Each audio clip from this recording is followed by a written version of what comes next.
Welcome to Curious Kim Dennis, where I talk about everything that I'm curious about. And there's a word that is thrown around in my life a lot recently, and it's the word awakening. I'm not really sure if I can explain my version of awakening in one paragraph, but today I have joining with me a gentleman by the name of Cosmic, and he's got some great insights, and he's very happy and comfortable to talk about his awakening and his journey of life since his awakening. And I just want to really thank you for being with me, Cosmic, and sharing your story. It's brave for a lot of people, but you're very comfortable in doing that. And I really want to honor that and thank you for being so open. Tell me all about your awakening experience. Yeah, so my awakening, for lack of a better term, but that's sort of what is thrown around. But really, it was a shift in my consciousness, and it was the first time. It was my first really spiritual experience, and it was in 2012, and I was led to this moment because of a health crisis that I experienced.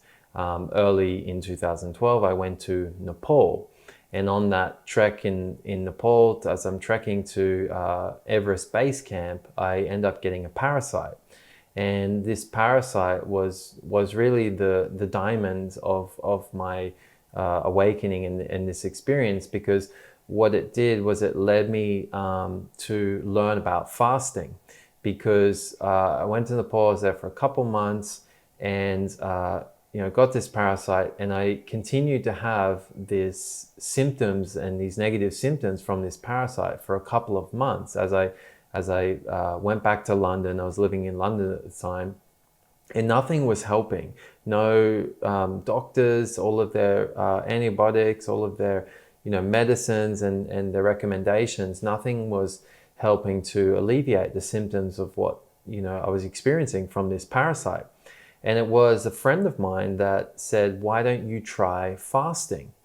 Now, at the time, that was like, "Hey, what are you talking about, fasting?" Because it was such a foreign concept. I was I used to be a professional athlete, so I had this high intake of food and calories, and so for me, like, not eating a meal was just so like, no, that's ridiculous.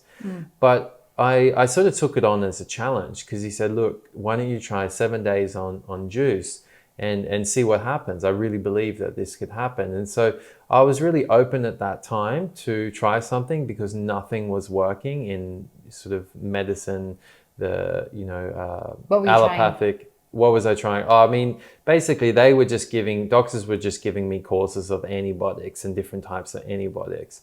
And it really didn't do anything. I mean, it stopped things for a little bit, but then it would come back again. It would flare up. So it was sort of a temporary fix.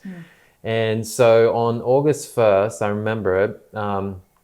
I said, "All right, I'm going to commit to this 7-day juice fast. Let's give it a go."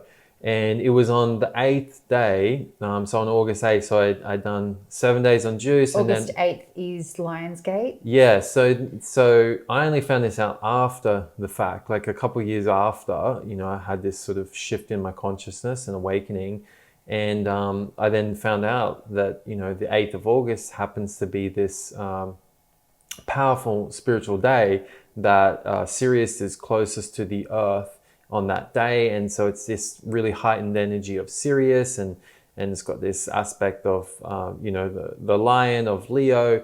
And so I found this out after the fact. But what had happened was, on this 7-day juice fast, and I did some coffee enemas, I did some colonics. I'd never done these things before in my life. That was a very, big leap to jump into. So it was a juice fast, I can and imagine, things yes. sort of, sticking in places that I wasn't that comfortable with, So on the 8th day, I had this moment, and it really was a spontaneous moment, in the sense that there was nothing I was doing. I was just sitting there. And I remember I was sitting there and I was watching the Olympics at the time, the 2012 Olympics in London. So I was living there in London. I was watching it on the TV. And there was just this moment of, I can't exactly remember the what it was, the event, but there was this beautiful moment where the winner was congratulated by the the runners up, and then I just had this whole flood, open these floodgates of tears. Just and it wasn't anything sad, it wasn't anything positive. It was just this energy of tears and emotions leaving my body, and that was pretty significant for me because I hadn't cried. I hadn't had any tears, maybe 10 years, or no, it was even, yeah, it would have been about 10 or 11 years before that when my brother had died. That was the last time I sort of cried. And so it was just this incredible release of my emotional body, and it was such a powerful experience. So from that day on, I really went deep into many different spiritual aspects and practices, but I got really attached early on because of that profound effect to fasting. And I then sort of, after, I was sort of reading that night, what's next? And I came across a book called The Essene Gospel of Peace, which is the scriptures from the ancient Essenes, which is a mystery school. Likely Jesus was an Essene. And so there's a lot of teachings in these books that were found or these scrolls that were found in the desert, and some years ago. There was lots of teachings in there from the word of Jesus, but it wasn't from the Bible. So it was this very different way of his information and his teachings at the time. Is that the book that includes astrological and crystal information about astrology and crystals? I don't know, because that was the Essene Gospel of Peace, book 1, and then Right. there's a couple of others, but that was the one I immediately was drawn to. I think in Was it the a other difficult books, read, or? no, super quick. You can Yep. find it easily online. Yeah, it's a very quick read, and I just sort of like got it in that moment. And what Jesus speaks about in that is, he speaks about a living food diet, and he actually also speaks about enemas in there. Putting water, and so what I really got, and the sort of the realization I got as I'm reading this, and I had such this profound experience in fasting, I thought, oh, that's it. So I have to go into a living food diet. And so I essentially just jump into a living food diet, which is like a raw food diet.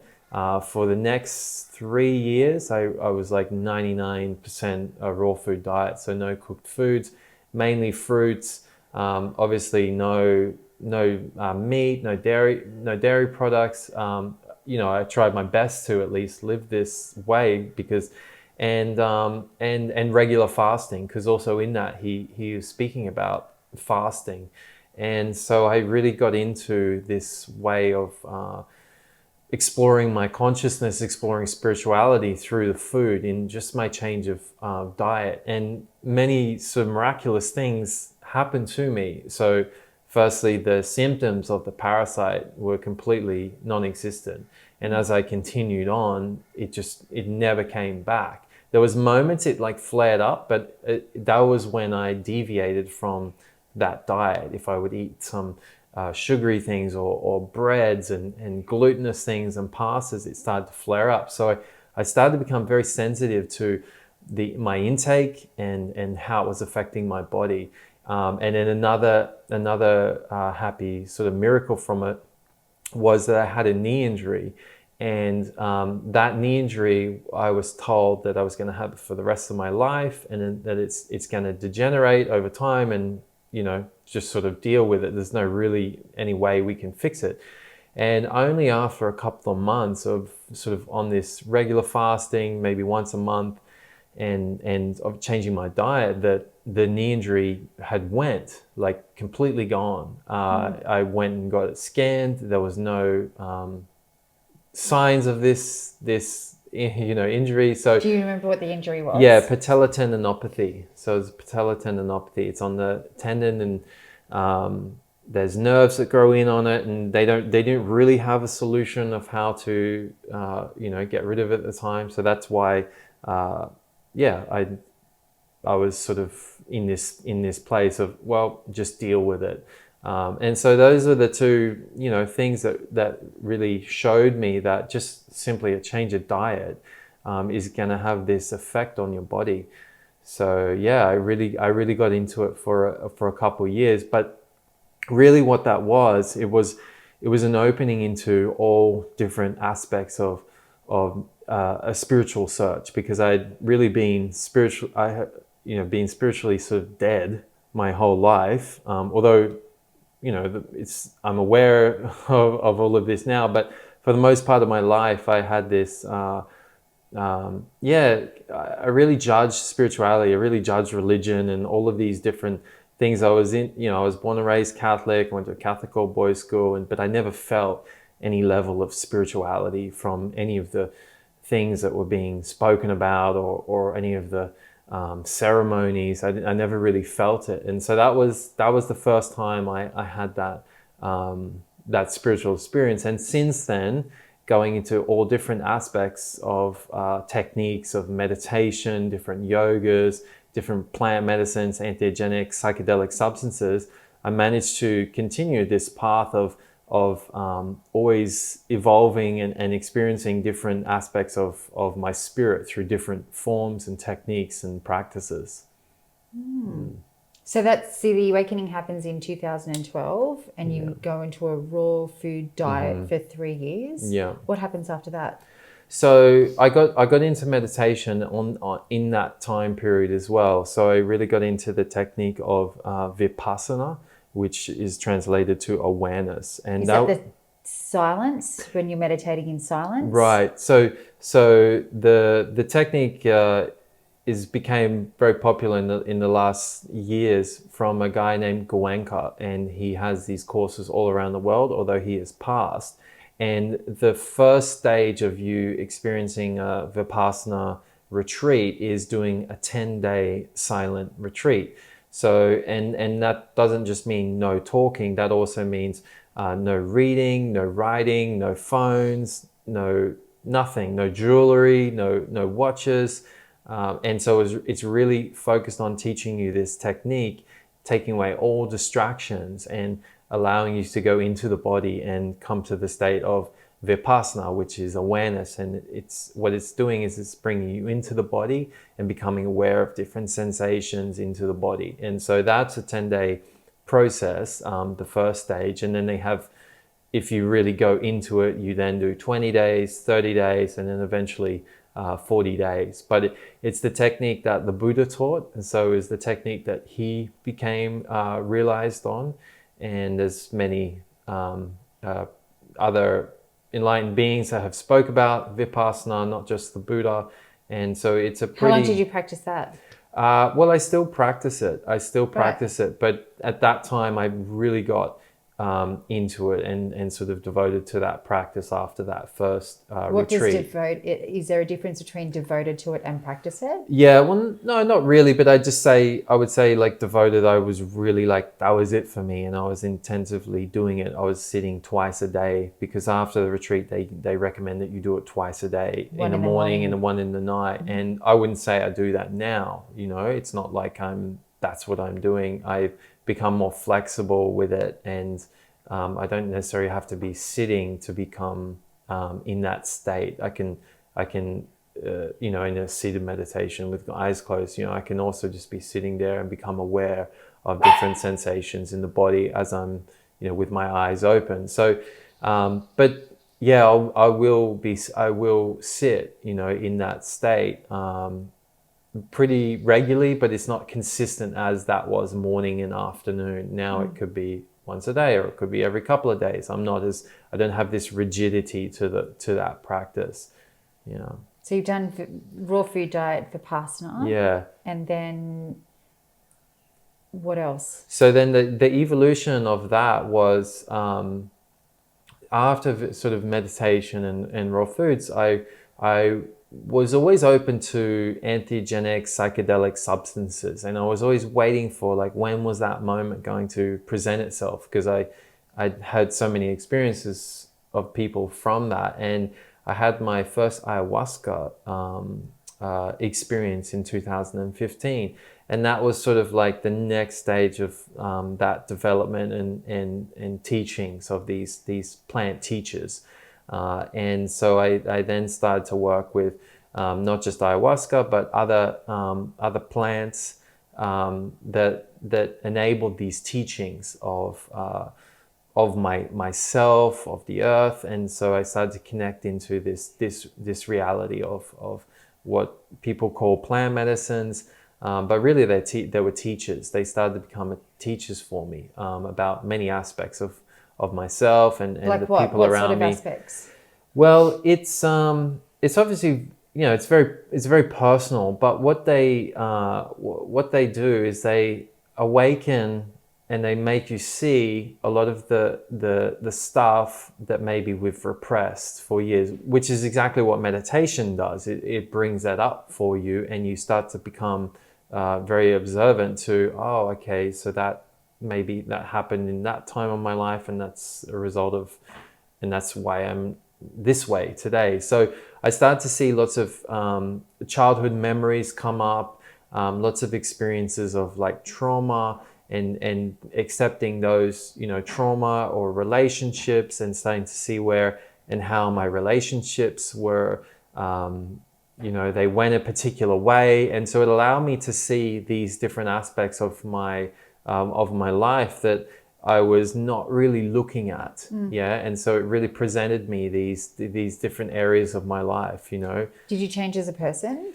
What was going on with you for your personality and your outside world when all of these awakenings well, for sure, when I had this, when I had like my first sort of awakening in the fasting, that was the most dramatic change, because I went from this very typical masculine, hyper masculine, sort of alpha, I was into sports and this way, and what that shift made me go into was a softer state. Yeah. And I really started to sort of embrace feminine aspects inside of me that maybe I pushed away.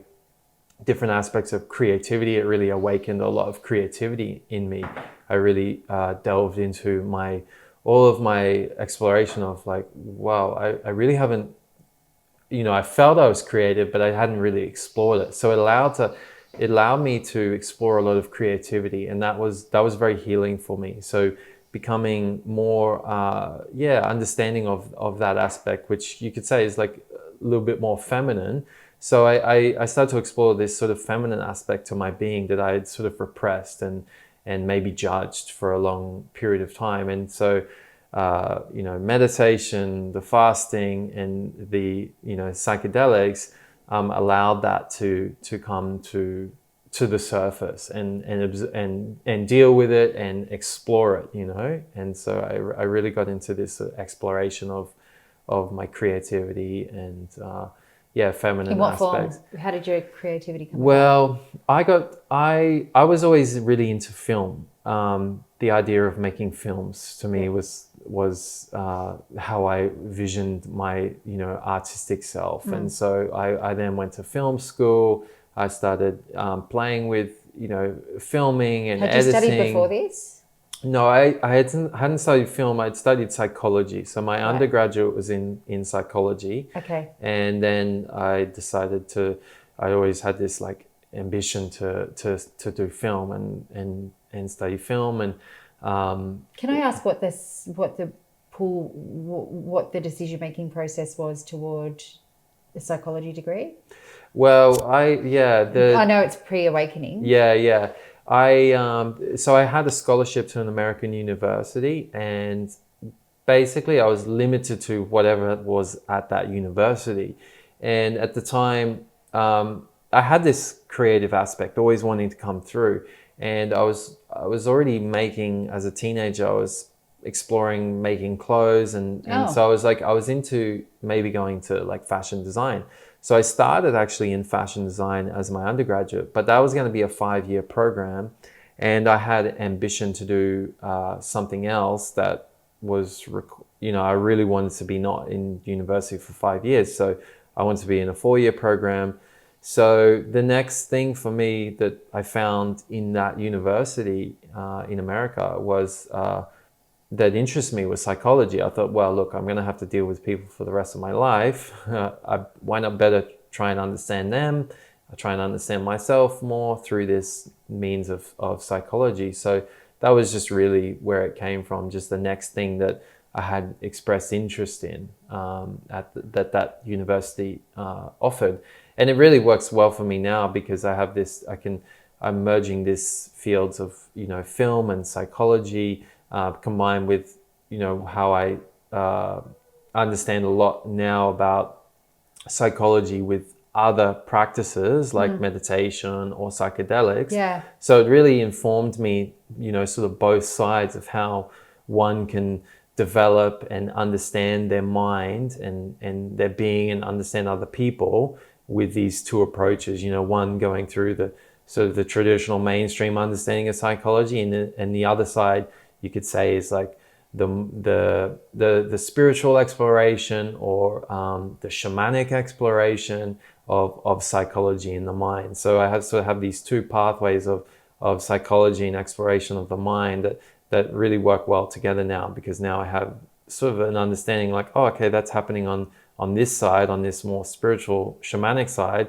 but then I can see how it emerges up with some of the science now that's starting to be presented in the mainstream, studies and psychology is a great feeder for many fields, including priests. I think to become a priest, you have to have a psychology degree. Oh, sure. Interesting. Yeah. I didn't know that. Yeah, I think it's a fascinating learning. So, and I find it interesting that you chose that. Finished it and then moved into. Did you do fashion design? So I didn't. I ended up choosing psychology instead of fashion design. Right. I started in fashion design. But is that still was that still a bit of a creative outlet? No, it's definitely still a creative outlet. Yep. After I lived in London, I left London. I lived in Bali. I was in London for like 7 years. Then I moved to Bali for close to 4 years. And in Bali, I really got back into the fashion design, and I started, a label and started, working with a tailor and designing, things that were in my mind. And I still continue to do that now. Like I was just recently, last 3 years, living in Mexico and finding different tailors and fabrics. And so I'm always inspired to create, new pieces and new things, and I do like that because it's an expression of yourself, right? And I like to create unique things, and people like them as well. So but I've never taken it to another sort of level of bigger production, but it's just something I like to do for myself or for my friends. So it's still a part of me for sure. And so let's go back to plant medicine. So the ayahuasca, where were you taking ayahuasca? Well, I won't say where because it's on Earth. It's on Earth. Yeah, I was taking it on Earth, and just because a lot of the countries, ayahuasca is not legal still. So why is that? Well, why is that? Because it's hard to, obviously in their mind, in the system's mind of, I think it's too, it dismantles the system that we're in. Once you start to take psychedelics or these entheogenic substances that have these effects on you, it really makes the reality of what we're told sort of crumble away in an aspect. And so that could be very, I think, damaging for the powers that be that have an idea of how society should be run. And I think it creates maybe it's too sort of free thinking minds, and really that's probably not good for a society if you're wanting them to do to live in a certain way. So that could be one reason. But there's countries that obviously it's not legal, right? So ayahuasca is from the Amazon. That's where it's originally from. Although now it grows, all over the world. I know in most continents, in tropical or subtropical, people have brought it to new places, and it's being propagated and grown everywhere.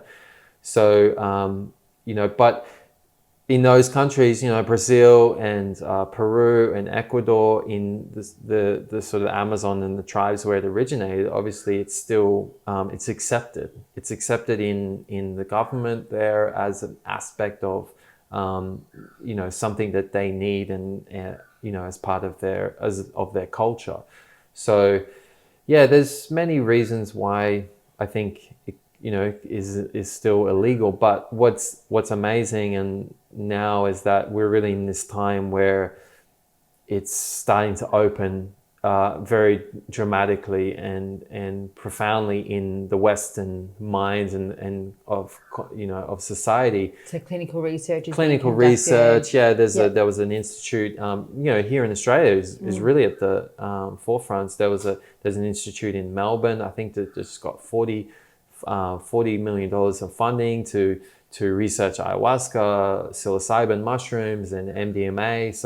So there's a lot of, I think it's the number one funded topic in neuroscience today. Like it's got the most funding, which is, psychedelics. Yeah.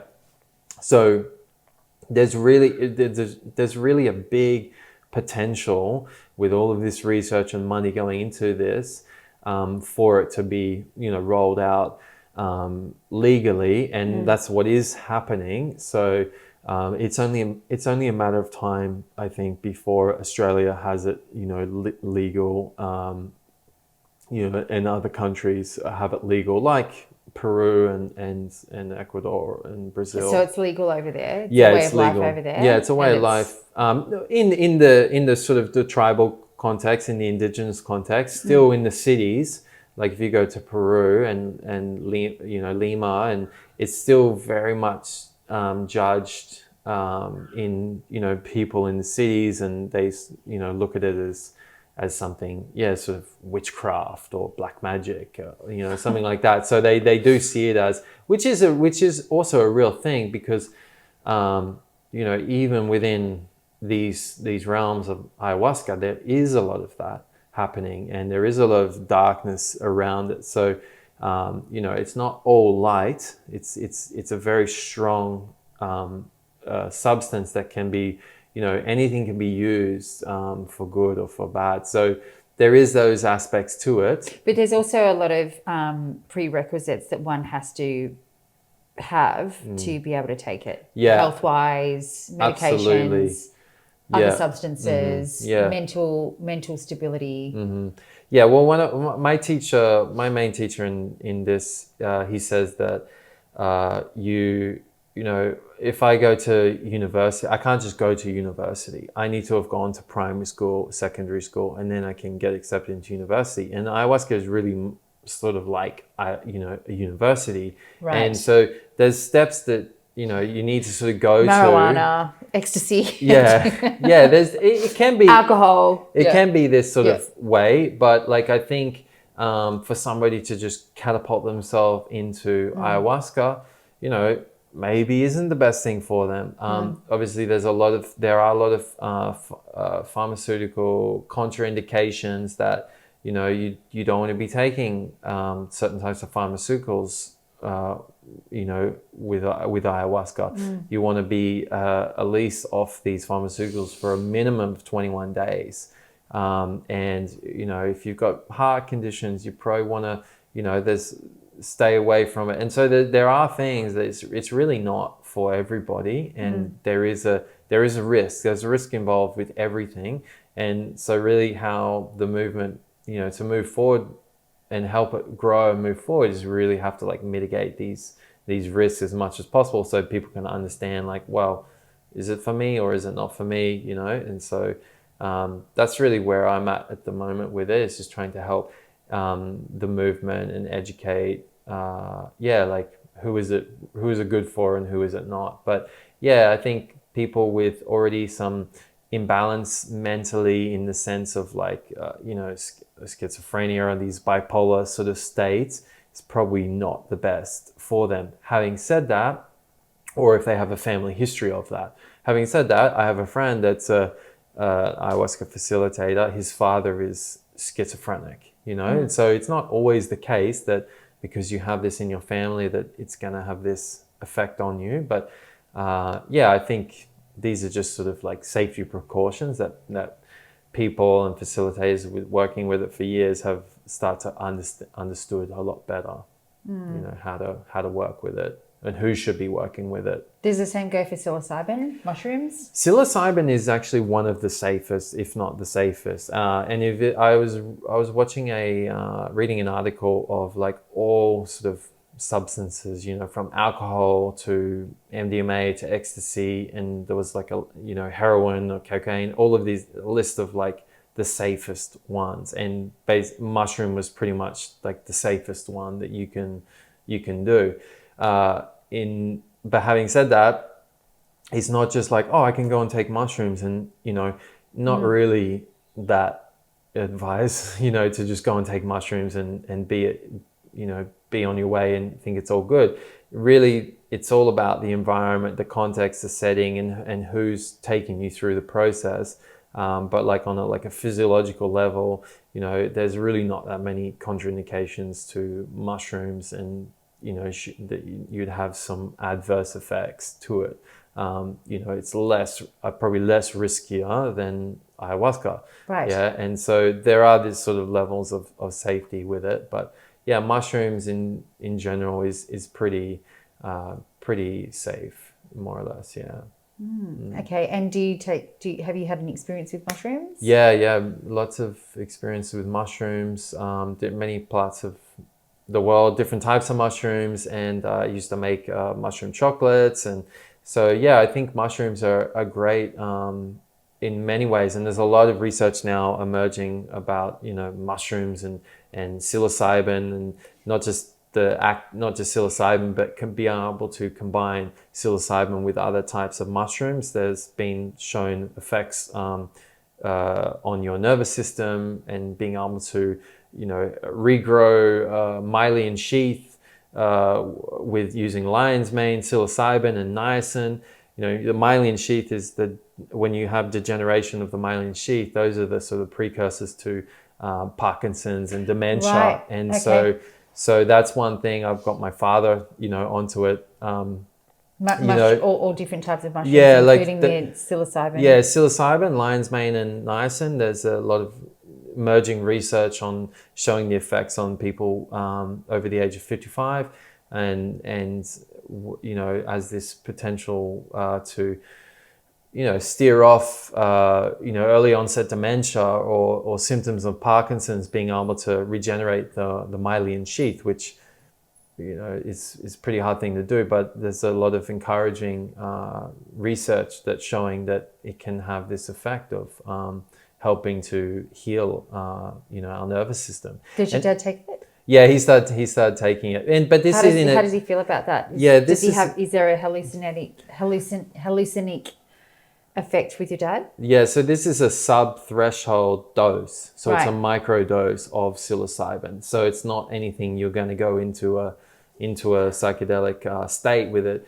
Having said that, I did give him 3 grams of mushroom a couple of weeks ago, which is a threshold dose. So anything above 200 milligrams, you're going into the territory of like starting to feel something, depending on your body weight and size.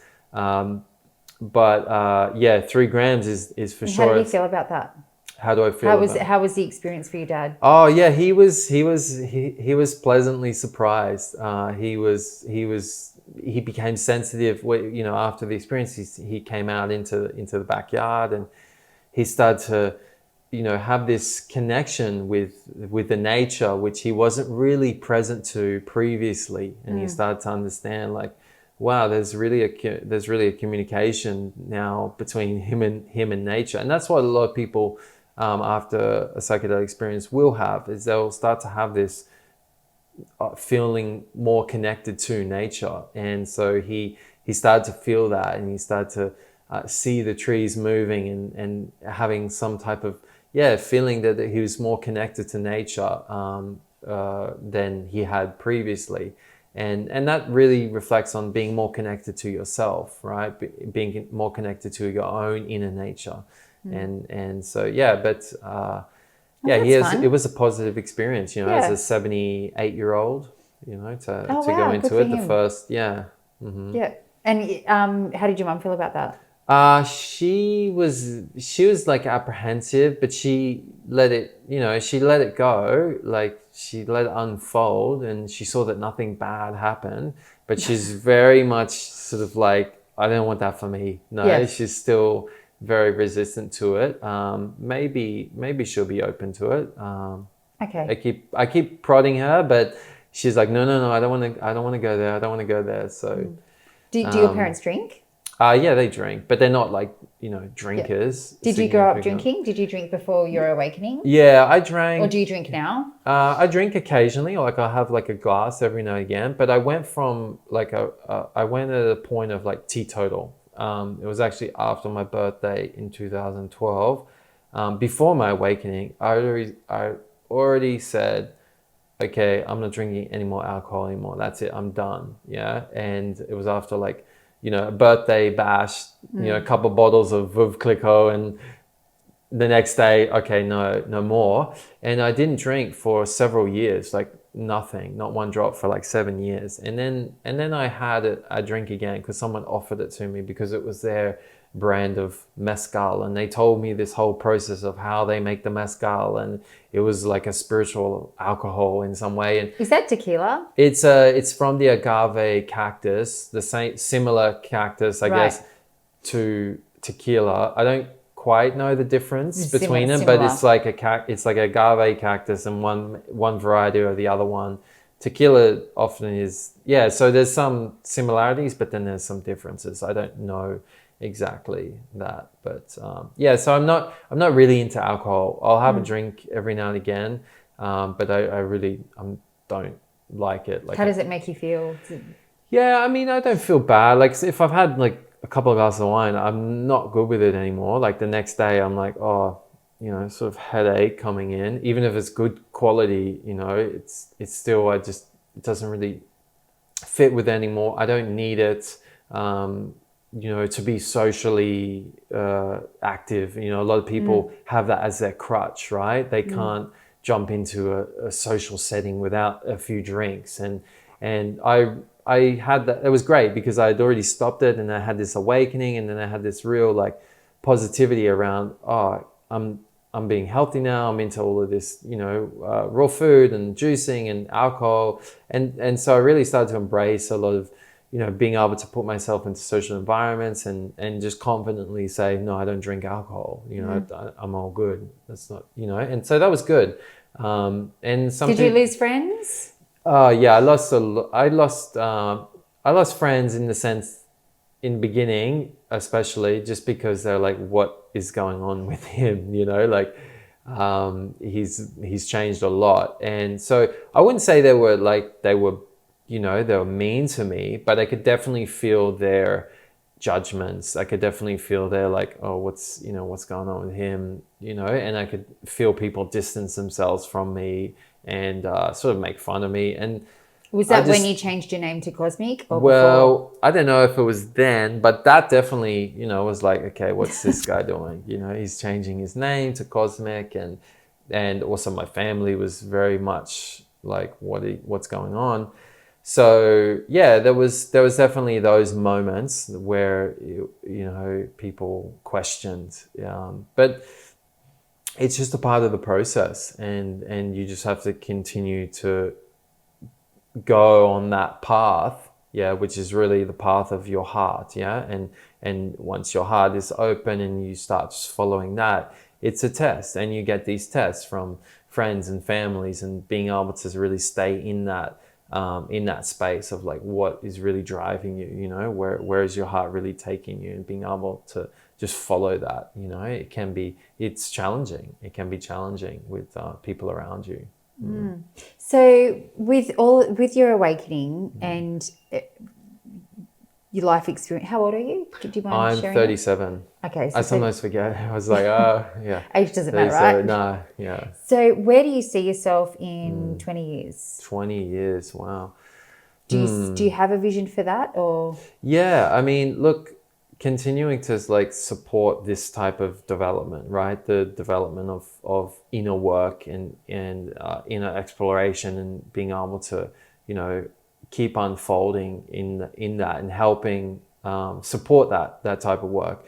So I see myself, you know, in a space really immersed in nature, you know, and people can come into that environment, and being able to facilitate all of these different practices that I've learned along the way, from meditation to fasting to psychedelics, and to have some type of place, you know, with a group of people, not just me, but like, you know, with people with a shared vision to create that type of space to enable, you know, that type of work to continue. Because I really see that as the you know, my development, but also the development of you know, humanity, and how we can help, you know, the evolution of humanity, and to help assist with sort of this this awakening, and assisting in this transformation, because we're in this really highly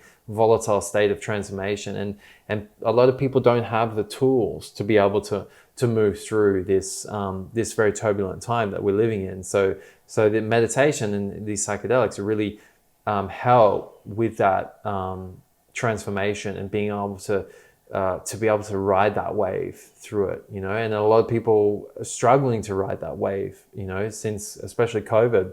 So you care about people? Yeah, I care about people, and care about the, you know, the earth, and being able to have that, you know, that harmony of us, you know, humans really understanding like that we're living on this earth, and it's about you know, understanding that reciprocity, and being able to, you know, harmonize ourselves to our living environments and our community with the earth and people around us, and have you know, a more synergistic way of living. So exploring those aspects of living, you know, permaculture, and these concepts of how, you know, to be in harmony, to be in this sort of resonance of the thing that we live on, the thing that we, you know, need for sustenance, you know. And so it's about that, understanding that reciprocity, treating it, you know, treat others how you want to be treated, treat the earth how you want to be treated. And so it's that, you know, we need to really dissolve that illusion of separation with the earth, to really harmonize,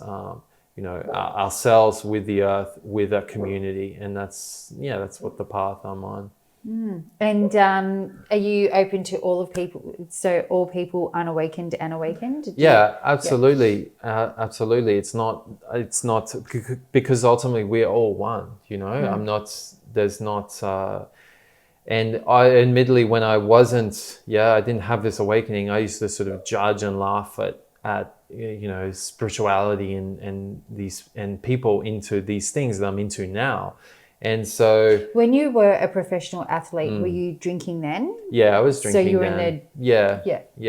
It was just like, a sort of a regular guy, you know, a regular guy. That's how I saw it, and I was doing everything that everybody did, you know, as a sort of a regular, you know, male in society, you know, partying, drinking, you know, pretty normal stuff, nothing extreme. Like I've never done like hard drugs or anything like that. It was never my really interest. When I had my awakening, I think like in 2012, I started to dabble into like MDMA and things like that. But I don't do that. I haven't done that for several years now. But like, you know, in that process of learning about all different things about myself, I started to become more receptive to, experimenting.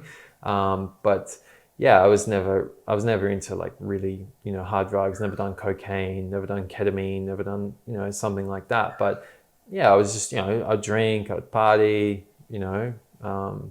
pretty regular, typical male. But not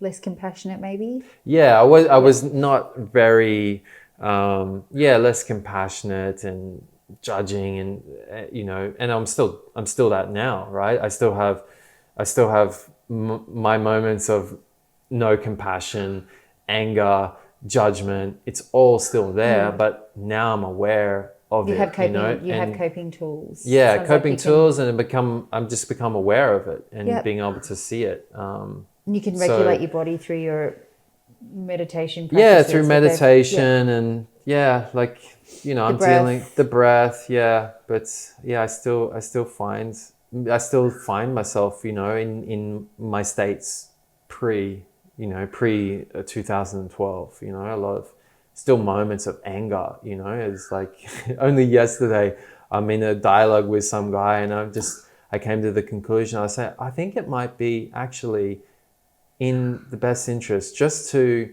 beat him up, like I'm still like I How still have spiritual. it. Yeah, how spiritual is that? But I'm like, wow, when I see this guy again, I think I could still do that, and so I'm still present with these feelings and the emotions, and they come. And When you say you're still present with them, do you expect them to go one day?